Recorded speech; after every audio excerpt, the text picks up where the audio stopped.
Kisah sebuah desa di wilayah Indonesia Timur, tepatnya di Provinsi Sulawesi Utara.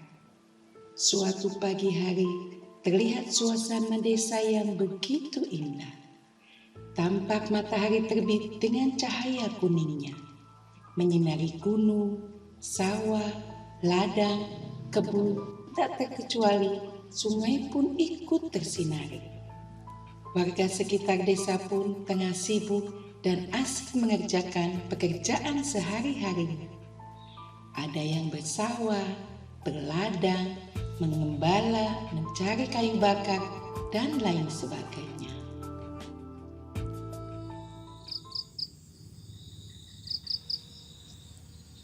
Tersebutlah sebuah keluarga Pak Joko yang beranggotakan 5 orang. Salah seorang anak sulungnya bernama Ahmad. Pada keheningan malam, mereka terlelap tidur dengan nyenyak.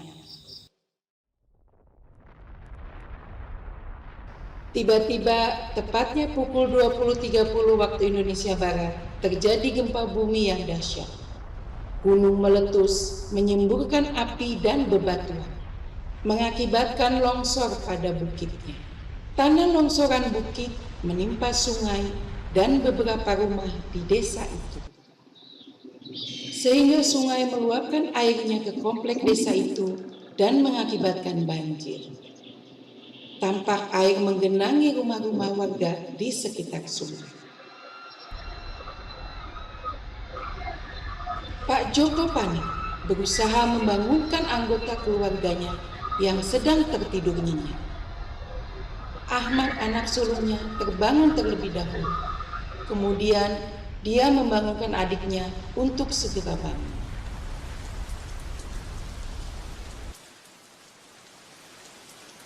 Air sungai mulai memasuki rumahnya. Ahmad dan adiknya memanjat ke atap rumah melalui tangga yang ada di rumahnya. Air pun semakin banyak menggenangi rumah Pak Joko. Dan tanpa diduga, longsoran tanah bukit dan bebatuan jatuh menimpa sebagian rumahnya, termasuk kamar Pak Joko.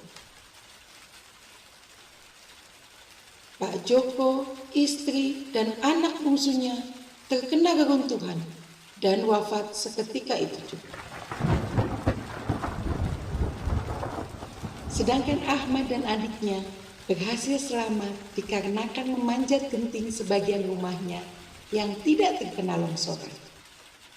Ahmad dan adiknya hanya bisa menatap ibu, ayah, dan adik bungsunya yang tertimbun longsoran dan luapan air sungai, diiringi teriakan minta tolong dan jerit tangis anak bungsunya.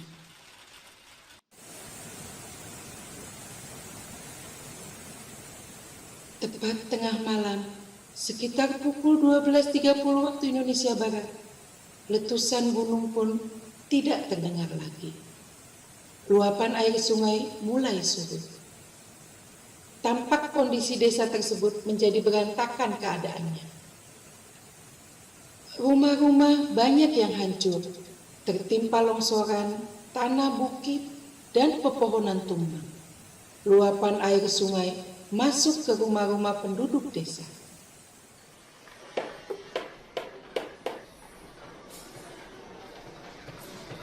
Orang-orang dari daerah sekitar pun berdatangan ke wilayah bencana. Ada yang dari desa tetangga, dari luar daerah, aparat pemerintah daerah, serta para relawan dari berbagai organisasi pun saling berdatangan dengan membawa beberapa peralatan bangunan seperti cangkul, skop, garpu, singkup, dan lain sebagainya. Sementara alat berat belum ada yang datang.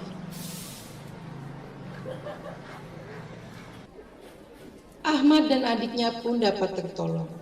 Orang-orang membantu untuk mengangkat puing-puing reruntuhan dan menggali tanah longsoran yang mengenai rumah keluarga Pak Joko.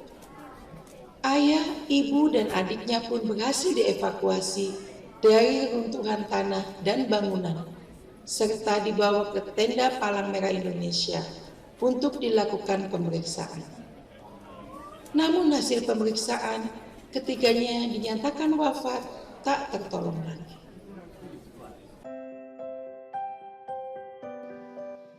Kini Ahmad dan adiknya menjalani hari-hari kehidupannya di tenda darurat bersama dengan para korban lainnya, tanpa didampingi kedua orang tuanya.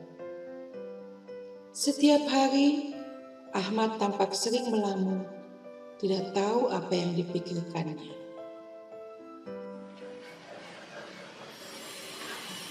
3 hari setelah kejadian, alat-alat berat pun mulai berdatangan sebagai bantuan dari pemerintah pusat, daerah, maupun organisasi kemanusiaan lainnya. Tampak alat berat, traktor, forklift, dan truk sedang mengangkat tanah reruntuhan dan membereskan puing-puing bangunan. Bapak Bupati disertai para kepala sekolah, guru, ABRI, polisi, serta para relawan organisasi kemanusiaan mengumpulkan para korban bencana. Anak-anak khususnya yang berada di tenda-tenda darurat di suatu lapangan yang cukup besar. Tim yang dibentuk Bapak Bupati melakukan kegiatan penganalisaan situasi. Tampak seorang petugas sedang menganalisa dan melakukan tugasnya. Mendata kebutuhan siswa, usia, jenjang pendidikan, jumlah, dan kondisi psikologis. Mendata keadaan lingkungan, kondisi tempat penampungan korban bencana, tingkat kerusakan, akses informasi, dan tempat belajar. Mendata sumber daya manusia yang akan berperan sebagai tutor, pembimbing, atau mentor, sarana dan prasarana belajar dan bahan ajar. Para tim yang sudah mendata tersebut melakukan tahapan selanjutnya, yaitu perencanaan pembelajaran. Pertama, pengelompokan anak disesuaikan dengan kondisi di lapangan. Kedua, menentukan tujuan pembelajaran, difokuskan kepada trauma healing dan aktivitas yang bermanfaat di lokasi bencana. Ketiga, menentukan tempat beraktivitas. Keempat, menentukan tema dan aktivitas yang dapat melibatkan semua anak, yaitu penghuni tempat pengungsian. Kelima, mencari relawan sebagai tutor atau pembimbing atau mentor.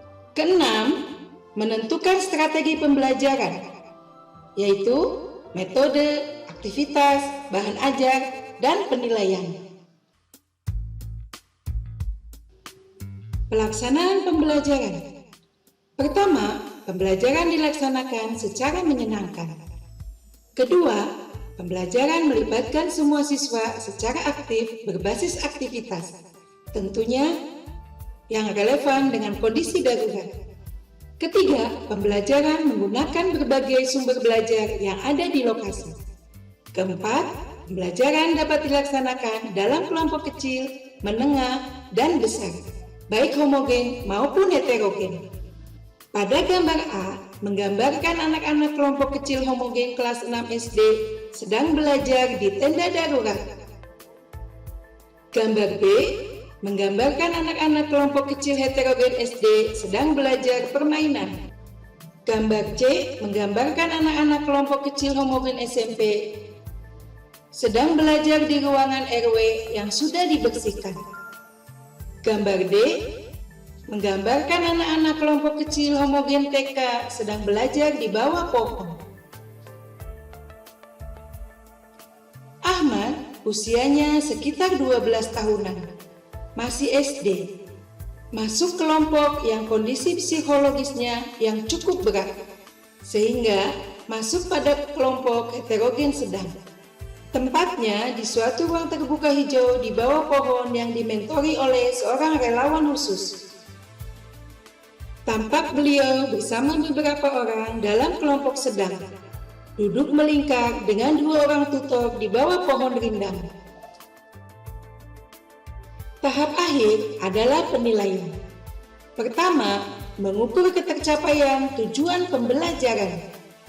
Kedua, hasil penilaian menjadi dasar untuk merencanakan pembelajaran berikutnya.